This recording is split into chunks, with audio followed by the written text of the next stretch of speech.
Why these Russia's warships is more heavily armed than all American warships. Slava-class and Kirov-class battle cruiser, the world's largest surface combatant. The USA dominates the seas when it comes to its massive nuclear-powered aircraft carriers and lumbering amphibious assault ships. But Russia takes the prize for the largest and most heavily armed surface combatant, the mighty Slava-class and Kirov-class battle cruiser. Designated by the West as battle cruisers as their size and armament puts them somewhere between a battleship and a heavy cruiser, these bristling relics of the Cold War are so menacing that they were one of the main reasons why America's Iowa-class battleships were brought back into service by the Reagan administration. Russia currently has just one out of the four of these 827-foot-long monsters that were built in active duty service, that being the Peter the Great, which is also the flagship of Russia's Northern Fleet. The third ship in the Kirov-class line, the Admiral Nakhimov, is being modernized and will be online by the end of the decade, and the second in the class, Admiral Lazarev, will be refitted and redeployed by the early 2020s. These ships are true leviathans of the sea and displace 28,000 tons when loaded, which is 3 times that of America's Ticonderoga class of cruisers, but less than half of the retired Iowa class. The Kirovs rely on a pair of nuclear reactors and a pair of oil-fired steam turbines that put out a combined 140,000 shop. This combo allows these ships to sprint at over 30 kts for about 1,100 miles straight. When running on nuclear power alone, without the turbine boost, she can sustain around 20 kts continuously. Over 700 sailors operate these massive vessels, which is about double that of America's Ticonderoga class. This large complement makes good sense when you examine just how much firepower the Kirovs can project. They are bristling with guns, rockets, and an expansive vertical launch system with hundreds of missiles at its disposal. The Kirovs were built to counter large American carrier groups, while also defending their own flotilla. The ship's primary offensive punch comes from 20 SS and 19 shipwreck long-range anti-ship missiles. The SSN-19 uses active radar homing or home-on-jam for terminal guidance, and can use third-party, maritime patrol aircraft, ships, helicopters, satellites, etc., sensor data for initial targeting. The system is thought to receive mid-course updates in a similar manner and rely on its own inertial navigation and data link system to make their way to the target area as a coordinated swarm. For air defense, the Kirov boasts updated versions of the deadly S-300F and S-300FM Fort long-range surface-to-air missile. This missile flies at near hypersonic speed and can reach out about 100 miles from its launch point. The newest version, the S-300FM, are said to rely on both radar and infrared terminal guidance, which makes them effective against shorter-ranged ballistic missiles.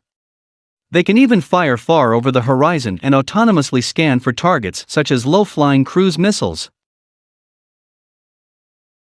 For closer-in aerial threats, Peter the Great packs a pair OSAM point defense missile turrets, each holding 20 rounds. The radar-guided missiles can be rapidly fired and can hit multiple targets at about 8 miles away, even if they are moving at high speed. In addition to her OSAM turrets, the most up-to-date configuration of the Kirov class also has a bow-mounted vertical launch system containing no less than 128 rounds of SAN-9 Gauntlet short-ranged SAMs. This system is a maritime version of the TOR mobile SAM system that has proliferated throughout the world. These missiles can be rapidly fired and engage targets up to a half-dozen miles away. Her final layer of aerial defense is made up of 6 Kashtan chestnut close-in weapon system (CIWS) tied to 2 control interfaces. These suckers each pack a pair of radar and electro-optically guided high-rate-of-fire 30mm cannons and 8 short-range 9M311 guided missiles. Additionally, there are 24 more of these ultra-maneuverable point defense missiles stored in a rapid reloading rotary magazine below the Kashtan's deck mount. This configuration equates to 192 9M311 missiles available for close-in self-defense at any given time, along with thousands of rounds of 30mm. The Kirovs also pack the mighty AK-130 dual gun just forward of the helicopter pad. This dual-barrel 130mm cannon is liquid-cooled and can sling shells over 10 miles with great accuracy. It can be radar, optically, or even guided via electronic support measures, where it targets an enemy radar emitter, and is also used for the anti-aircraft role. The gun's turret is remotely controlled and holds 180 rounds of both high-explosive and anti-aircraft shells. Beyond its anti-surface and anti-air warfare roles, the Kirov class also has a serious anti-submarine capability.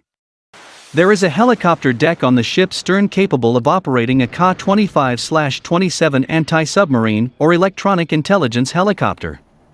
She can carry up to 5 of these coaxial rotor choppers, although 3 are normally housed in her unique hangar deck, which is accessible via a trapdoor and elevator system just forward of the helicopter pad. These helicopters can be armed with torpedoes and depth charges, or they can be used to relay accurate targeting data on the location of submarines or carrier groups back to other ships in the fleet. The Kirov class also packs 10 tubes capable of carrying the SSN-16 Stallion rocket-assisted torpedo. Basically, these missiles can fly out to about 50 miles and drop a torpedo right on top of an enemy submarine. Finally, there are 3 rotary anti-submarine rocket launchers, RBU-1000 and RBU-1200, each packing between 4 and 5 dozen short-range anti-submarine rockets. In order to make all this armament work, as well as acting as a command and control flagship for the entire Russian Northern Fleet, the Kirov class bristles with search and tracking radar arrays as well as electronic countermeasures and dozens of communications aerials. Although her constellation of radar arrays are nowhere near as advanced as America's phased array Spy-1 radar system found on Aegis combat system-equipped U.S. Navy cruisers and destroyers, they are extremely powerful and have seen recent upgrades. Generally, it is assumed that the modern configuration of the Kirov class can see large targets at altitude out to over 300 miles, while low-flying fighter-sized targets can be detected at about 50 miles. Additionally, the fact that she packs the S-300FM makes her the only ship in the Russian Navy that is capable of ballistic missile defense. Slava class. Slava-class guided missile cruisers were built by the Nikolaev shipyard, named after 61 communards, for the Soviet Navy. The Russian Navy operates 3 cruisers while Ukraine owns an incomplete ship. Developed as surface strike ships, the Slava-class demonstrates anti-air and anti-submarine warfare (ASW) capabilities. Slava-class design. Designed as a battle cruiser, the Slava class is smaller and less expensive than other ships, which demonstrates similar capabilities. The design integrates the P-500 Basalt missile, which is a conventional alternative to the missiles installed in the Kirov-class battle cruiser. A crane is installed on the ship for handling boats, while anti-ship missiles fitted on either side of the superstructure provide it with a typical appearance. The vessels have poor damage control capabilities due to flammable materials used in the structure. The Slava class has an overall length of 186.4 m, a beam of 20.8 m, and a draft of 8.4 m. The displacement of the cruiser is 11 for 90 t. The vessel can accommodate 476 to 529 crew members. Slava class missiles. The Slava class is armed with 16 P-500 Basalt, SSN-12 Sandbox, anti-ship missiles, 64 S-300 PMU Favorite, SAN-6 Grumble, long-range surface-to-air missiles, and OSAM, SAN-4 Gecko, surface-to-air missile system. The system is fitted with a ZIF-122 retractable rotating launcher for 9 M33M missiles.